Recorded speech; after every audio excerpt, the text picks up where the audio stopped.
Good afternoon, Bluebeamers. My name is Troy DeGroot with U Chapter 2, and I'm excited to partner with the team at Brighter Graphics to deliver world-class Bluebeam training and customization services so you can get the most out of your Bluebeam investment.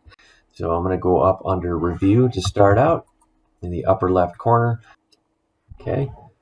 Next one up here is our Preferences. I'm going to click in here. We'll spend a little bit of time here today.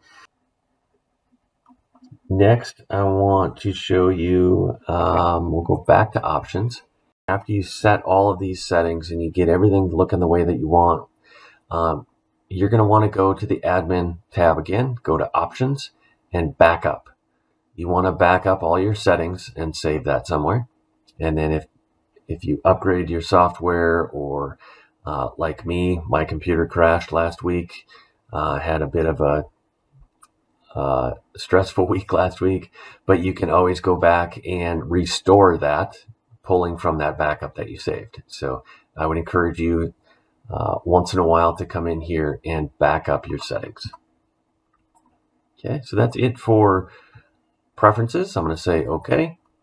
I hope you took some notes. I hope you enjoyed the detailed introduction of parts of the interface in Bluebeam Revu.